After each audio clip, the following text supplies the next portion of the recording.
আসসালামু আলাইকুম। আজকে 30 তারিখ মার্চের ঈদের আগের দিন চন্দ্রমুড়া বাজার গেছিলাম ছাগল কেনার জন্য। মোটামুটি অনেক ছাগল উঠছে বাজারে, কিন্তু দাম অনেক বেশি।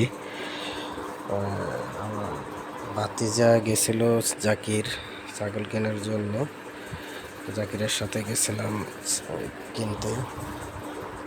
দেখুন, আপনারা ভিডিওটা দেখুন, অনেক ছাগল উঠছে বাজারে, অনেক বড় বড় ছাগল উঠছে। এরপরে অনেক সুন্দর সুন্দর ছাগল উঠছে। আর জাকির গেছিল ছাগল কেনার জন্য, যে আপনার ও নিজে পালার জন্য একটা ছাগল পালার জন্য ছাগল কিনতে গেছিল। দেখতে থাকুন কি লাস্টে ছাগল কিনছিল, লাস্টে দেখবেন, ভিডিও লাস্টে কিনা ছাগলটা আছে।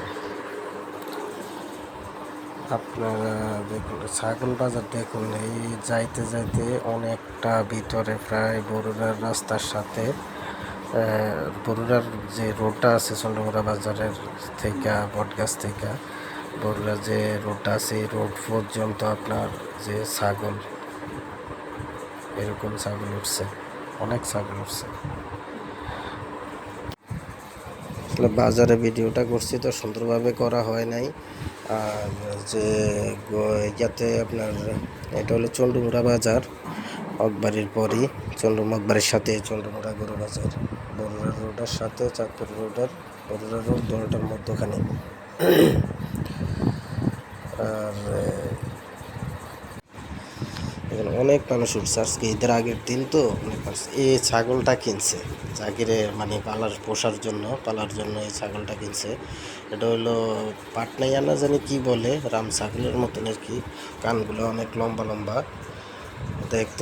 দেখেন ছাগলটা কত দাম বলেন তো, সবার কাছে জানতে চাই ছাগলটার দাম কত।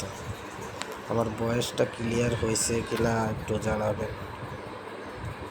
আসসালামু আলাইকুম।